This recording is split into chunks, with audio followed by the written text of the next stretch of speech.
سوائے دو union council ساری اس علاقے کی یونین کاؤنسلز کو انشاءاللہ پانی ملے گا.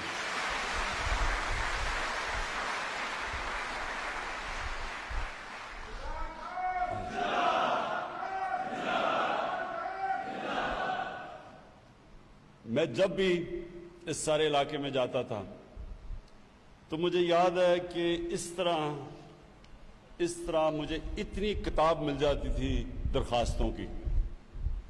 زیادہ تر درخواستیں پانی کی ہوتی تھی اور اس کے بعد تھانے کی کہ جی ایف آئی آر کٹ گئی، جی تھانے میں مخالف نے غلط کیس کر دیا، ایک وہ ہوتی تھی. اور پھر اسکولوں کی، اور اس علاقے میں مسئلہ بہت بڑا تھا کہ لڑکیوں کے اسکول میں ٹیچرز ہی نہیں تھی.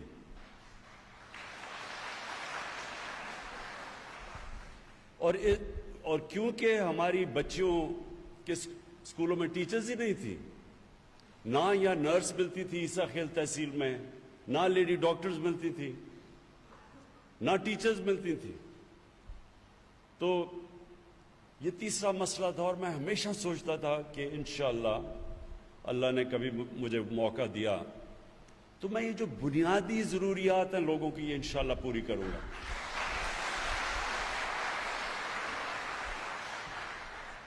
تو پہلی تو آج اب یہ اسکیم شروع ہو جائے گی پانی کی. میں نے پوری کمشنر صاحبہ نے اور ڈپٹی کمشنر، اور میں بڑے زبردست مجھے خوشی ہوئی یہاں دیکھ کے کہ آپ کے جو ڈپٹی کمشنر بھی اس میں بھی جذبہ جنون نظر آیا، اور کمشنر صاحبہ آپ نے بھی پوری پریزنٹیشن لی. اور انشاءاللہ یہاں جو سب سے بڑا مسئلہ پانی کا تو وہ حل ہو جائے گا. باقی مسئلے کہ لڑکیوں کے اسکولوں کے اندر ٹیچرز کدھر سے آئیں گی، اس کا بھی عثمان بزدار کے ساتھ میں نے بیٹھ کے ہم یہ پلان کر رہے ہیں. چیف سیکرٹری بھی یہاں ہیں. ہم پلان کر رہے ہیں کہ کیسے اب ہم نے بچیوں کے اسکولوں میں ٹیچرز بھی لے کے آنی ہیں، اور ہسپتال بھی،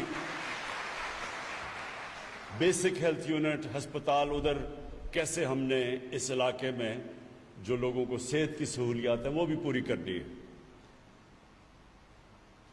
اب میں آپ کو صرف عثمان بزدار کی ایک بات بتا دوں کہ میرے پہ بہت لوگ سوال پوچھتے ہیں جی کہ آپ نے عثمان بزدار کو کیوں چیف منسٹر بنایا؟ کیونکہ میں نے یہ میاں والی کے علاقے میں لوگوں کے حالات دیکھے تھے.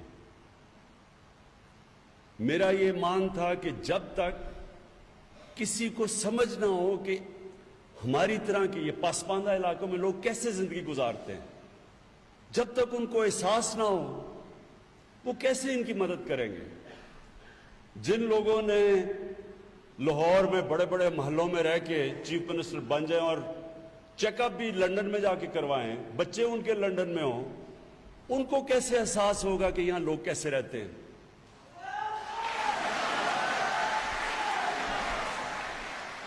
کیونکہ اس وقت پنجاب کا جو سب سے پسماندہ ضلع ہے وہ ڈی جی خان کا ضلع ہے. میاں والی سے بھی پیچھے ہیں وہ. مسئلے ان کے میاں والی کے لوگوں کی طرح کے ہیں. وہاں بھی پانی کا بہت بڑا مسئلہ ہے. ادھر بھی ان کی بچیوں کے لیے تعلیم نہیں ہے. ادھر بھی وہ اگر انہیں کوئی کام، کوئی بھی تھوڑی سی صاحب حیثیت بن جاتا ہے تو اس کو بچوں کو اسلام آباد یا لاہور میں جانا پڑتا تعلیم کے لیے. بالکل ادھر جو آج میاں والی ہماری ضلع کے اندر مسئلے ہیں وہی ڈی جی خان میں ہیں، وہی بکھر میں ہیں، وہی تونسا میں ہیں، وہی ڈی آئی خان میں ہیں. تو قوم تو ایسے ترقی نہیں کرتی کہ ایک شہر کے اوپر آپ سارا پیسہ خرچ کریں یا 2-3 شہروں میں وہ آگے چلے جائیں اور باقی لوگ پیچھے چلے جائیں. کوئی قوم ایسے ترقی نہیں کرتی. ہم جب مدینہ کی ریاست کی بات کرتے ہیں، جو میں پہلے دن سے جب سے اقتدار ملا ہے میں لوگوں کو کہہ رہا ہوں کہ ہمارا ایک ماڈل ہے. نبی صلی اللہ علیہ وسلم دنیا کے عظیم لیڈر نے جو مدینہ کی ریاست بنائی تھی اس کے کئی اصول بنائے تھے انہوں نے. ایک اصول یہ تھا کہ قانون کے سامنے سب ایک برابر. یہ نہیں کہ کوئی لاکھوں کی چوری کرے تو وہ جیلوں میں، اور جو اربوں کی چوری کر کے لندن چلا جائے تو وہ کہے جی میں تو قانون کے اوپر ہوں، مجھے تو پوچھو ہی نہ. نبی صلی اللہ علیہ وسلم نے کہا تھا کہ میری بیٹی بھی اگر قانون توڑے گی اس کو سزا دی جائے گی. اس کو کہتے ہیں قانون کی بالادستی. میاں والی میں مجھے یاد ہے یہاں بڑے بڑے طاقتور لوگ تھے، وہ ظلم کیا کرتے تھے، کیسز کر دیتے تھے غریبوں پہ. کمزور بیچارے جیلوں میں پھنسے ہوتے تھے. جو مجھے درخواستیں کیا آتی تھی کہ عام آدمی کی جرت نہیں ہوتی تھی طاقتور کے سامنے کھڑا ہونا. کسی کے اوپر بندوق رکھوا کے جیل میں ڈلوا دیا، تھانے میں ڈلوا دیا، کسی کو مار پڑوائی گی اس کے اوپر وہ منشیات رکھ دیں.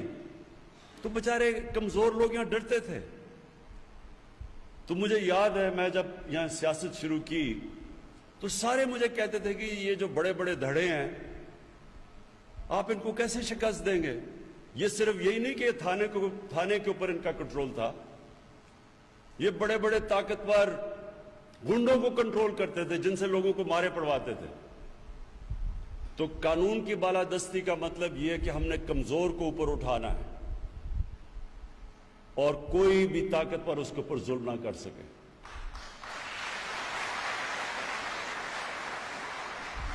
اور انشاءاللہ میاں والی میں آئی جی صاحب یہاں آئے ہوئے ہیں، آپ نے مسلسل نظر رکھنی ہے. ایس پی صاحب یہاں بیٹھے ہیں، آپ نے نظر رکھنی ہے اپنے تھانوں کے اوپر. وہ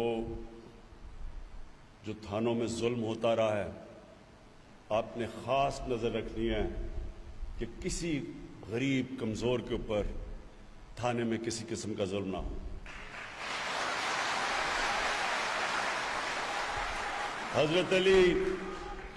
حضرت علی رضی اللہ تعالیٰ کا قول ہمیں کبھی نہیں بھولنا چاہیے. انہوں نے کہا کفر کا نظام چل جائے گا لیکن ظلم اور نا انصافی کا نظام اس لیے نہیں چل سکتا کہ اللہ کی برکتیں نہیں آتی اس معاشرے میں جدھر ظلم ہو. یہ جو جن کو ہم کافر کہتے ہیں وہ کیوں وہاں خوشحال ہیں؟ میں ان ملکوں میں گیا ہوں، اسکینڈینیویا، ڈینمارک، سویڈن، ناروے. آپ وہاں جا کے دیکھیں آپ کو نظر آئے گا انسانیت کا اور انصاف کا نظام. ان دو چیزوں کے اوپر انسانیت اور انصاف کی بنیاد تھی جس پہ مدینہ کی ریاست کھڑی ہوئی تھی. تو ہم نے انشاءاللہ اس ضلع سے شروع کرنا ہے کیونکہ اصل میں دیہاتوں میں سب سے زیادہ مسئلہ ہے لوگوں کو. یہ جو تھانے کچہری کی سیاستی، یہ کیا تھی تھانے کچہری اور پٹواری کی سیاست کہ ان سرکار کے لوگوں کے ذریعے لوگوں کے اوپر ایک خوف طاری کیا جائے تاکہ وہ ووٹ دیں انہی بڑے بڑے لوگوں کو. میں یہ چاہتا ہوں آپ آزاد ہوں، ایک آزاد قوم بنے، کسی کا آپ کو خوف نہ ہو. جو جرم کرے اس کو سزا ملے، چاہے وہ طاقتور ہے چاہے وہ کمزور ہو، اور جو محنت کرے اس کو اس محنت کا پھل ملے. ہمارا انشاءاللہ یہ جو کوشش ہے پوری اس پاکستان کے لیے، لیکن یہ کمزور علاقے جس میں میاں والی اور ڈی جی خان جو چیف منسٹر کا ضلع ہے جو پیچھے رہ چکے ہیں، سب سے پیچھے رہ گئے ہیں. اس کے آگے اور بھی یہ جو راجن پور وہ بھی پیچھے رہ گیا، وہاں بھی برا حال ہے. میری ساری کوشش یہ ہے کہ ہم پہلے ان علاقوں کو اوپر اٹھائیں، ان کی مدد کریں، ان کے سکول ٹھیک کریں، وہاں ہسپتال ٹھیک کریں. اب مسئلہ یہ ہے ڈاکٹر نہیں آتے یہاں. اب وہاں سے کہیں جی ڈاکٹر میاں والی میں ہسپتالوں میں چاہیے، وہ آتے نہیں ہیں.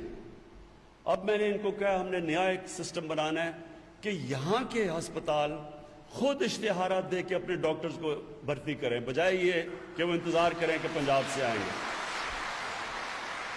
جس طرح یہاں یہ سارا اوپر خٹک بیلٹ پہ بچیوں کے سکول میں ٹیچرز ہی نہیں تھی.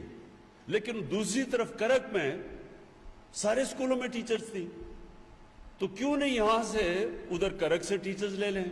لیکن سسٹم ایسے بنا ہوا تھا کہ نہیں جی وہ لاہور سے فیصلہ ہونا ہے کہ ٹیچر آئے گی یا نہیں آئے گی. تو ایک نیا نظام لے کے آئیں گے تاکہ ایسے علاقوں کے اندر ہمارے اسکولوں میں ٹیچرز بھی ہوں، ہسپتالوں میں ڈاکٹرز بھی ہوں، اور ہماری جو پولیس ہو وہ کمزور کی حفاظت کرے.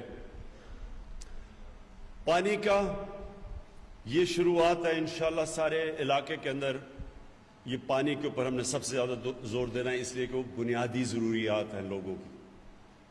اس کے بعد یہ جو کیڈٹ کالج بنا ہے اس کو ہم نے اب، یہ ببلی خان کہہ رہے تھے کہ اس کو اپ گریڈ کریں، اس کو پوری ہم اس کو فنڈنگ کریں گے، اس لیے کہ میں چاہتا ہوں کہ سارے علاقے کے لوگوں کے لیے کوالٹی ایجوکیشن ملے. کیونکہ جب آپ کو اسکول،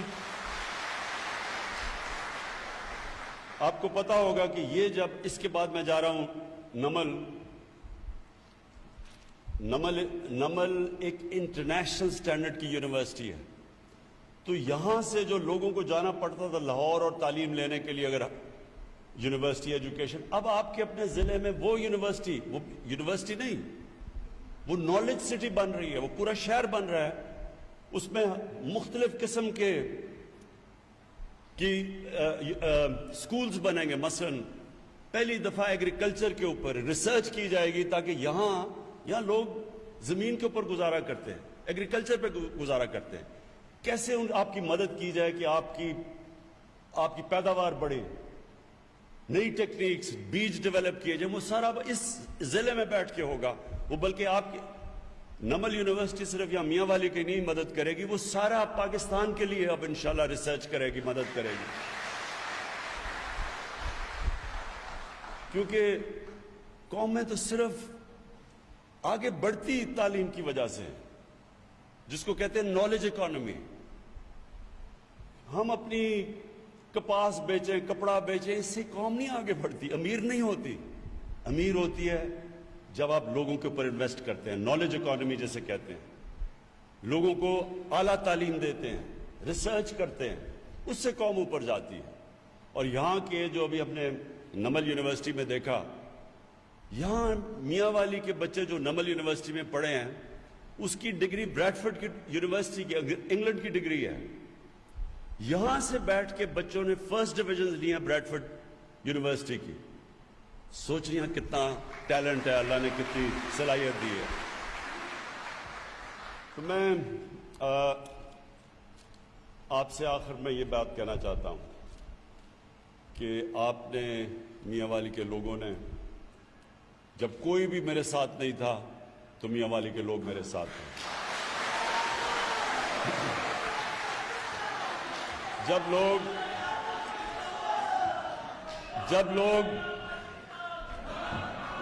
لوگ کہتے تھے کہ کھلاڑی کیسے پالیٹکس کرے گا، تو میاں والی کے لوگ میرے ساتھ کھڑے ہوئے. انہوں نے کہا کہ جب تحریک انصاف کو پہلی سیٹ ملی تو وہ ادھر عیسیٰ خیل کے لوگوں نے مجھے وہ پہلی سیٹ دلوائی. اور انشاءاللہ آپ کو فخر ہوگا. یہ زیادہ دور وہ وقت نہیں. پہلے تو کہتے تھے نا، پہلے تو مجھے یہ کہتے تھے کہ میاں والی میں کیسے جیتے گے، بڑے بڑے دھڑوں کو کیسے ہرائے گا. پھر میاں والی سے پہلی سیٹ ملی، پھر سارے مذاق اڑاتے تھے کہ جی یہ کیسے، یہ پرانی دو پارٹیز ہیں، ان کو کیسے ہرائے گا. پھر جب ہم جیتے، انہوں نے کہا جی آپ کہہ رہے ہیں نیا پاکستان کیسے بنائے گا. یہ سب کچھ انشاءاللہ تھوڑا سا آپ نے صبر کرنا ہے. آپ کے سامنے یہ وہ پاکستان بنے گا جو دنیا کے اندر ایک طاقتور ملک بنے گا انشاءاللہ.